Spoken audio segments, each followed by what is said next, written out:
The Association of Junior Leagues International is a mission-driven organization of 155,000 women in 4 countries and countless others who have yet to be tapped. Ever since the first league was founded in 1901 by the forward-thinking Mary Harriman, the Junior League has persevered toward an ambitious vision of changing lives for the better in the communities we serve. Founded in 1921, the association has played a critical role in supporting leagues in fulfilling that mission. In 2009, the Junior Leagues articulated and adopted a new vision to reflect their mission: the Junior League, Women Around the World as Catalysts for Lasting Community Change. As is the case in any organization of this size, a vision of this scale and magnitude requires a substantial investment of thoughtful contemplation, mission-oriented action, and a steady source of funding if it's to have any chance of succeeding. Add to that the complexity of a changing world. In the more than 100 years since the Junior League was founded, women's lives have been permanently altered as a result of being liberated from their domestic duties to be fully empowered citizens of society. New demands on their time and an accelerated pace of doing business through technology have substantially changed the way women live and work and how they perceive and prioritize their responsibilities. Unlike at the turn of the 20th century, when the Junior League was one of the only games in town, today there exists an entire landscape of nonprofits with distinct missions, modern operating models, and deep roots. As a result of the forces of technology and globalization, these nonprofits now compete for the time and skills women possess. If it is to remain vital and relevant, if it's to thrive for another 100 years, the Junior League must transform itself. It must dig deep into its pioneering legacy and retool itself in a way that makes it once again the most sought-after sisterhood of community and civic leaders. Planning our future takes thought and vision, strategy, and prudent investment. Thinking only about today and not tomorrow, and being penny-wise and pound-foolish, is not the route to take. With all of this in mind, the AJLI board is recommending a per capita dues increase of $8 from $35 per year per member to $43 per year per member. This increase amounts to 67 cents per month per member. The increase would take effect in 2 stages of $4 each.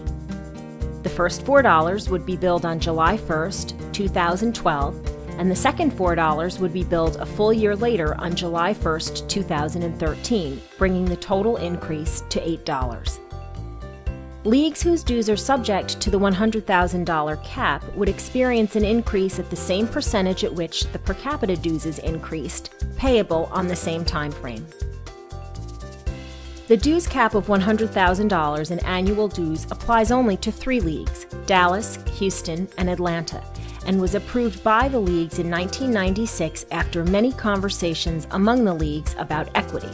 That is, the differences between what the smallest and largest leagues paid to the association.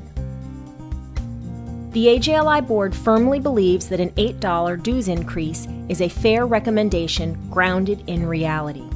Historically, member dues have been the primary and greatest source of revenue for the association, regularly accounting for more than 70% of the association's operating revenue.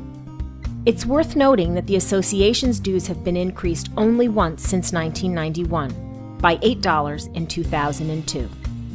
While according to the Bureau of Labor Statistics CPI inflation calculator, since 2002, the real value of our current level of dues, $35, has declined by more than 20% to $27.50.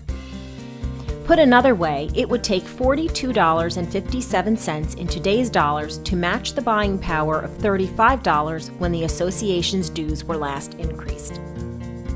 In addition to the dues increase, the board recommends a regular and proactive review of the dues level, at least every 3 years, with a reporting of the results of this review to the leagues in the spirit of openness and transparency. This does not mean that there would be an increase every 3 years, just a review. This would allow league leaders to know when the conversations would take place so they could plan their own reviews at the same time. If this recommendation is adopted, we would expect the next review to occur in 2015.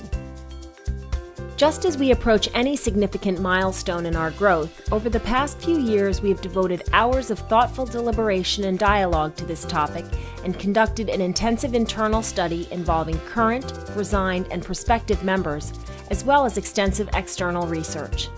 Our decision evolved as part of a natural progression of wise choices the League leadership, the AJLI board, and AJLI staff have made together over the past 3 years to address significant issues that threaten our future. These issues include a membership model that appears out of sync with many women's lives today, outdated models of league governance and management that emphasize operations over impact, a need to examine how leagues can best create issue-based community impact in this crowded nonprofit environment, and the need for new and different services from the association for leagues and individual league members to reach their potential.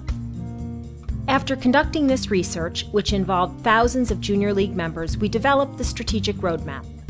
The strategic roadmap identified the 5 critical questions facing both junior leagues and AJLI and posed several possible solutions. Out of this work emerged our strategic plan, which we unveiled at the 2010 Fall Leadership Conference in Portland. The strategic plan outlines specific initiatives that will ensure a bright future for the Junior League. But these initiatives require funding as well as woman power. Given that the leagues have seen their AJLI dues increase only once in the last 20 years, we believe it's a necessary step toward bringing our organization squarely into the 21st century. So, at the 2010 annual conference in Orlando, we introduced the idea of raising AJLI dues for the first time since 2002.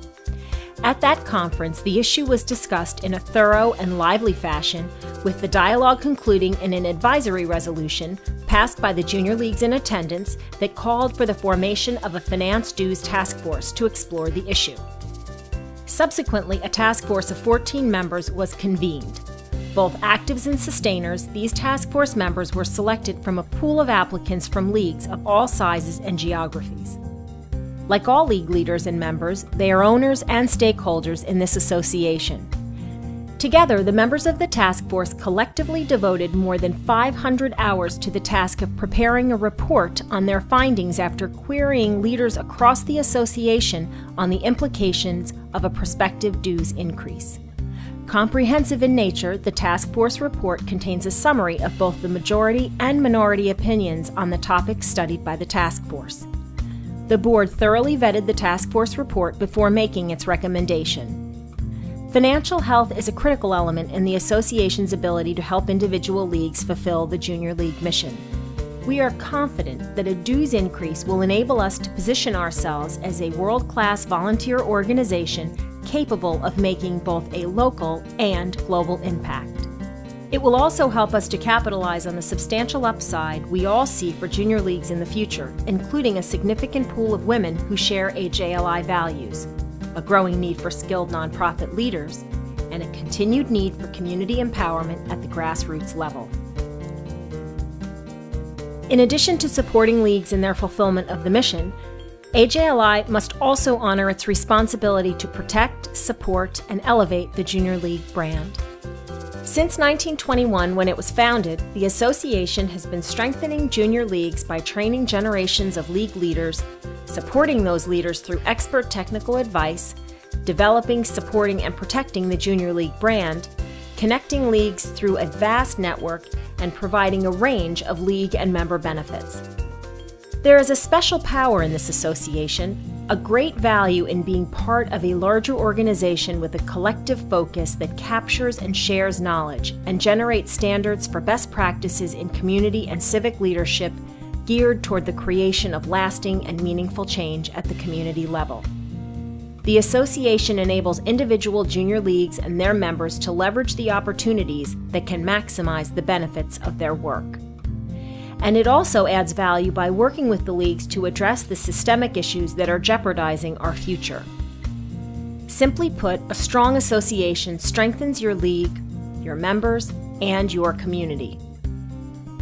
As the elected leaders of this association, the board is responsible for keeping its eye on the big picture, which includes examining external trends and working to ensure the long-term health of the organization. It is our position that a dues increase is a necessary step that cannot be delayed any longer without causing harm to the association. Just as your league's costs have risen, so too has the association's cost of delivering essential services that enable Junior League members to reach their potential as effective community and civic leaders. Over the past 10 years, the AJLI staff has worked diligently to reduce or hold down costs, reducing expenses by 17% and headcount by 1/3 so that we are now operating on a bare-bones budget. This effort also included taking advantage of the post-September 11th economic climate in Manhattan's downtown financial district to negotiate an extremely favorable long-term lease for headquarters, a move that was supported by the leagues. The current lease was negotiated at an extremely low rate for urban space of $28.50 per square foot. Over the lifetime of this lease, this rate, which leagues supported at annual conference in 2005, will save the association over $800,000. In roughly the same period, dues revenue has declined 12% as a result of the loss of 25,000 dues-paying members. And yet we've managed to move from a substantial deficit to a healthy level of cash reserves, having almost tripled our reserves to an enviable level of $4.7 million as of the end of June 2010. While achieving these substantial cost savings, the AJLI staff has still managed to deliver services at a high level as evidenced by the consistent results of our customer satisfaction survey. But the 2012-2013 budget represents the last year when the association can deliver basic services or deliver on the promise of the strategic plan and still operate at break-even or better. We see the 2012-2013 year as our tipping point. Without a dues increase, AJLI will be required to dip into its reserves just to maintain the current service level, which is never a wise financial practice. This means that funding will be severely limited for the enhanced initiatives identified in the strategic plan, such as providing developmental opportunities for every league member through a new curriculum and a broad range of webinars, online learning, and conferences for everyone. The Action Learning Teams, which will begin to fine-tune the innovations necessary for satisfied members, well-run leagues, and greater community impact this spring. Collaborating with participating junior leagues to fine-tune the innovations necessary for satisfied members, well-run leagues, and greater community impact. Providing efficient support through a help desk and a more user-friendly learning co-op. Connecting more directly with individual members by leveraging today's technology, and serving as the thought leader on women's community and civic leadership. As part of our long-term planning, the board will continue its pursuit of additional sources of income. Unlike other major nonprofit organizations, the association does not have an endowment or other renewable sources of long-term capital.